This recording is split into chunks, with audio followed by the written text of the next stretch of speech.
अब एक और हमको क्वेश्चन दे रखा है। क्वेश्चन क्या दे रखा है, for what value of n are the nth term of the following two APs the same. Means ये अर्थमेटिक प्रोग्रेशन का एक सीरीज़ दे रखा है और ये सेकंड अर्थमेटिक प्रोग्रेशन का मेरे को सीरीज़ दे रखा है। अब मेरे को इसमें एक n की वैल्यू फाइंड करना है जिसमें जो इनका nth टर्म होगा वो सेम रहेगा। तो चलिए सॉल्यूशन करते हैं इसके। इस सीरीज़ का फर्स्ट टर्म क्या है 13, कॉमन डिफरेंस क्या है इसका 19 माइनस 13 कितना होगा 6। तो देयरफॉर इसका मैंने nth टर्म सपोज मान लिया an, तो an इक्वल टू होगा 13 plus n minus 1 into D. तो ये कितना हो जाएगा 13 प्लस 6n माइनस 6। तो कितना हो जाएगा 13 में 6 आ जाएगा, 6 6 12 13, 7 बचेगा प्लस 6n बचेगा। ये मेरी हो गई an, इसका nth टर्म हो गया इस सीरीज़ का। फर्स्ट अब इसका nth टर्म निकालते हैं सेकंड सीरीज़ का। इसका सपोज मैंने nth टर्म मान लिया bn, तो bn इक्वल टू कितना हो जाएगा, यहाँ पर फर्स्ट टर्म क्या है a equal to 69 and d equal to कितना हो जाएगा 1। 68 माइनस 69 1 या 67 माइनस 68 माइनस 1 होगा, सॉरी इसका माइनस 1 होगा इसका कॉमन।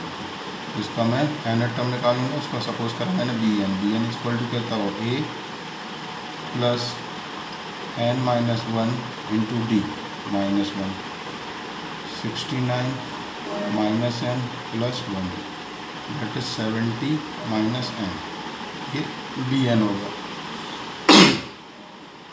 यहाँ तक क्लियर हो गया। अब मैं हमको इक्वेशन में क्या दे रखा है, मतलब क्वेश्चन में दे रखा है जो दोनों सीरीज़ का जो nth टर्म रहेगा वो सेम रहेगा, that is an equal to क्या दे रखा है bn। This implies that 7 plus 6n equal to 70 minus n। This implies that 7n equal to कितना हो जाएगा 77 हो जाएगा। तो यहाँ पर गलत हो गया क्या, यहाँ पर bn इक्वल टू कितना होगा 69 n माइनस 1 इंटू डी होगा माइनस, ये होगा 69, ये प्लस 1 ये 70 हो जाएगा। तो 70 माइनस 70 माइनस n हो जाएगा। और यहाँ पर मेरा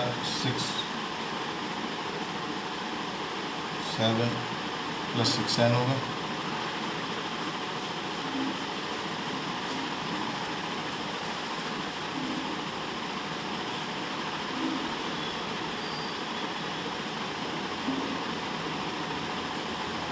सॉरी ये वाला टर्म इस साइड आएगा ना तो माइनस हो जाएगी।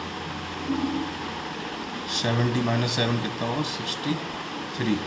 तो n इक्वल टू कितना होगा 7 9 7 63, 9 होगा। तो मेरा नंबर जो 9th टर्म होगा वो मेरा क्या होगा, दोनों AP का सेम रहेगा। तो देयरफॉर मैं a9 निकाल लूँगा। a9 इक्वल टू कितना हो जाएगा, a9 कितना हो जाएगा 70 माइनस 9 इक्वल टू 61। ये मेरा इसका आंसर होगा। जो 9th टर्म निकालेंगे a plus n minus 1 into D करेंगे तो ये हमारा कोई सी भी इक्वेशन में कंसिडर कर लो। यहाँ पर मैंने निकाला था ना, ये इसमें पुट कर दो, ये 9 करेंगे तो ये, या फिर इसमें पुट कर दो bn इक्वल टू 70 माइनस 9 कर दो 61, इसमें पुट करेंगे तो वही चीज़ आएगी।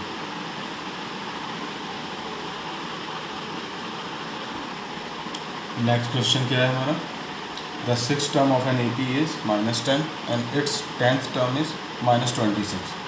Determine the 15th term of an AP। अब इसमें कंसिडर वही करेंगे हम, let first term of an AP equal to small a and d equal to क्या है हमारा कॉमन डिफरेंस।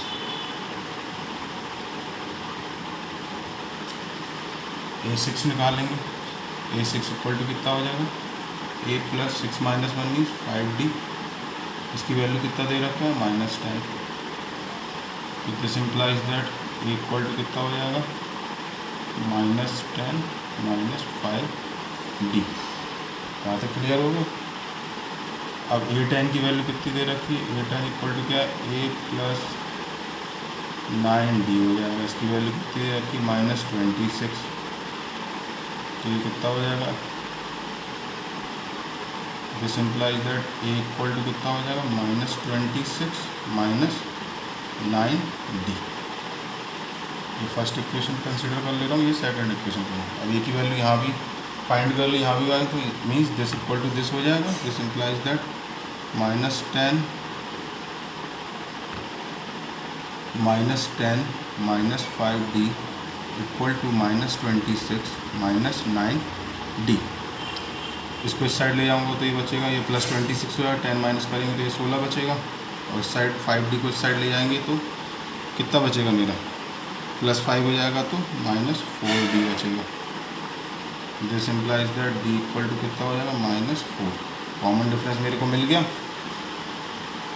अब डिटरमाइन द कॉमन डिफरेंस मिल गया, तो a इक्वल टू कितना हो जाएगा, a इक्वल टू कितना है -10 -5 ऑफ d -4, तो -10 माइनस +20, तो इक्वल टू कितना हो गया 10।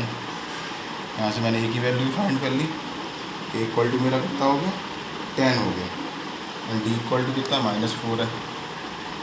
देयरफॉर क्वेश्चन क्या पूछ रहा है, determine the 15th term, means a15 equal to कितना होगा a + 15 - 1 × d होगा, दैट इज a + 14d होगा।